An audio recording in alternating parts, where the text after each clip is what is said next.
दोस्तों, कई लोगों को लगता है कि उनकी किस्मत खराब है। चलिए एक कहानी के माध्यम से इस बात को भी क्लेरिफाई कर ही लेते हैं। एक व्यक्ति थे जिन्होंने 9 वर्ष की आयु में अपनी माँ को खो दिया। उसके बाद 21 वर्ष की आयु में अपने पिता को खो दिया। 23 वर्ष की आयु में नौकरी से निकाल दिए गए। 24 वर्ष की आयु में एक बिजनेस शुरू किया, उसमें भी असफल हो गए। 26 वर्ष में इनकी प्रेमिका की मृत्यु हो गई। देखा ना कितनी ट्रेजेडी चल रही है। 27 वर्ष में इतनी ट्रेजेडियों के बाद ये चले गए डिप्रेशन में। 36 और 39 वर्ष की आयु में चुनाव लड़े, हार गए।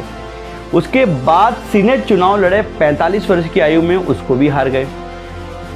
47 वर्ष की आयु में वाइस प्रेसिडेंट का चुनाव लड़े, उसको भी हार गए। फिर 49 वर्ष की आयु में सीनेट चुनाव लड़े, इसको फिर से हार गए। फिर भी हिम्मत नहीं आ रही, 51 वर्ष की आयु में फिर से प्रेसिडेंट चुनाव लड़े, प्रेसिडेंट इलेक्शन को लड़े और जीते और अमेरिका के पहले अश्वेत राष्ट्रपति बने। जी हाँ, आप सही समझ रहे हैं, मैं बात कर रहा हूँ अब्राहम लिंकन जी की, जिन्होंने असफलता को भी मुंह चिढ़ा दिया। अपने सतत और लगातार प्रयासों से, कहते हैं ना, हाथ की लकीरों को भी बदल दिया। तो कहने का मतलब इतना ही है कि आपका समय खराब हो सकता है, आप नहीं।